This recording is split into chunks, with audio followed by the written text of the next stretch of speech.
Hey y'all, welcome back to my channel. In today's video, we're going to do a crash course guide to leopard gecko care. So I consider 3 types of key factors for leopard geckos, and that's heating/lighting, diet, and habitat. And there are many nuances to any reptile species care, so what works for me might not necessarily work for you. So whatever you think is best, you're welcome to do. This is just what I do. And so before we get into what the heating/lighting, what is a leopard gecko? This here is my leopard gecko, Ozzy. He's about 10 years old, and he's gonna hang out with me for this portion of the video. So leopard geckos, or Eublepharis macularius, as the scientific name is called, their natural habitat is actually in Afghanistan and Iran, in a semi-arid desert region. But they moved to the pet trade about 30 years ago in the Americas, and they've been popular ever since. You can get these guys at pet stores, you can get them at local breeders, you can get them at even huge conferences like Repticon. They live about 10 to 15 years on average. Males tend to live longer than females, so I've heard of a male living up to 20 years. And now that I've explained what a leopard gecko is, let's talk about what kind of habitat they use. For leopard geckos' habitats, the bare minimum is a 10-gallon tank, which is a 20 by 10 by 12 inch tank. This is the bare minimum for leopard geckos. I use a 25-gallon tank, which is a 24 by 12 by 20 inch, and Ozzy uses every single inch of it. So if you want a baby leopard gecko, and you could use a smaller gallon tank if you want to, and just get a bigger one whenever they get bigger, or you could just get a bigger one and let the gecko grow into the tank, and that'll be his forever home. It's really up to y'all. Whenever you're decorating a leopard gecko tank, you do need 3 types of hides or hiding places.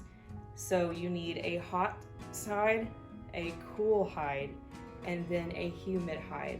I will go over those in more detail in the next segment. I did just want to mention them.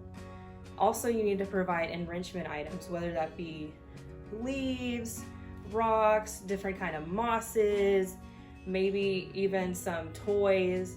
I've used a toilet paper roll for Ozzy, and he's loved it. It was very cute.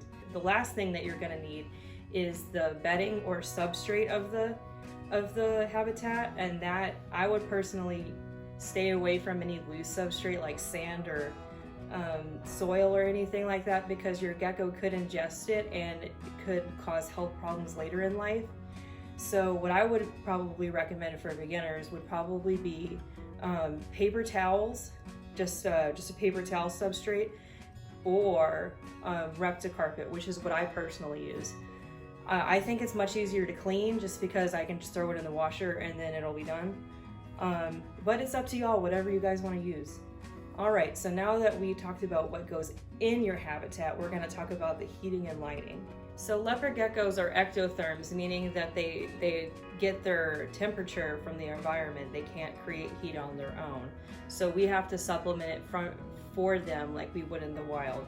So the 2 things that you can use are heat lamps and heat mats. I personally use both, but it's up to you if you want to use either or. If you do want to use both, I would recommend using a low wattage bulb. That way it doesn't get too hot in your enclosure. And if you do use a heat mat, make sure you have a way to tell the temperature. I have seen horror stories about people burning their leopard geckos because their thermostat got too hot. The reason why I provide both is because the heat lamp provides kind of a night and day cycle, and that way the lizard can do whatever he wants to do like he would in the wild. And then the heat mat I put on the hotter side, and I do that because it makes it easier for him to digest his food properly. Now the hottest side of the tank is supposed to be no lower than 85 to 90 degrees Fahrenheit, or 31 to 30 degrees Celsius. And the cool side should be around 75 degrees or 23 degrees Celsius. So you want to have a gradient. So hot over here and then cold over here. And then that's what I meant earlier, whenever you want a hiding place on the hot side and you want a hiding place on the cool side. And then the humidity hide is for the leopard gecko to shed properly. And it's very important, otherwise they could get shed stuck to their toes and their tail.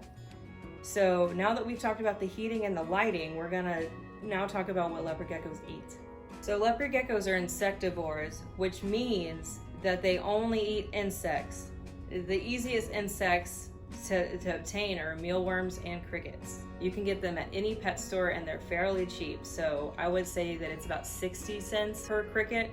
So it like is very affordable. But what I would recommend is that not only buying just those two types, I would recommend buying a variety of different insects for your leopard gecko to try, and that way they can get as much nutrition as possible within the insect group, because crickets may be high in fat, let's say, and mealworms might not be. So it's good to have a variety. So a type of different insects you can try is superworms, hornworms, waxworms, dubia roaches, phoenix worms. There's all sorts of stuff to try.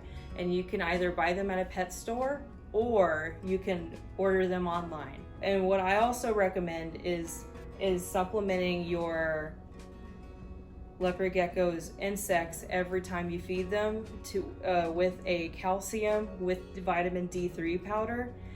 That makes their bones strong and makes the leopard geckos live a longer, healthier life.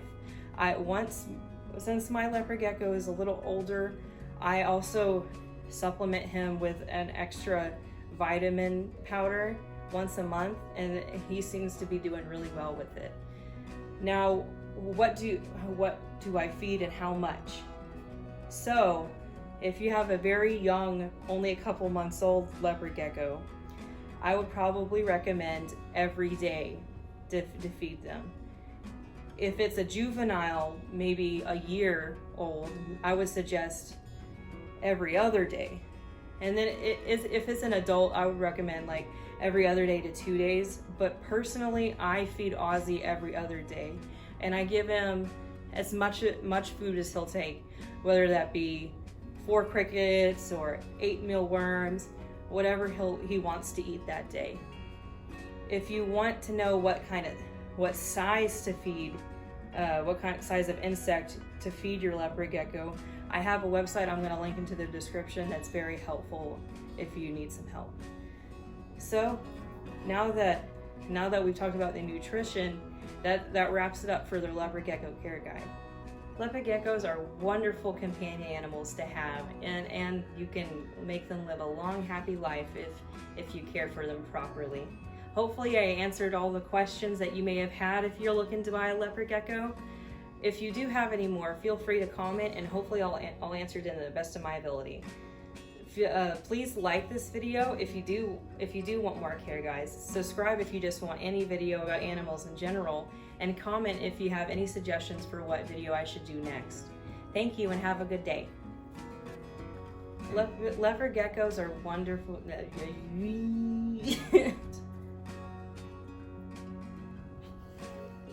I was excited to say hi.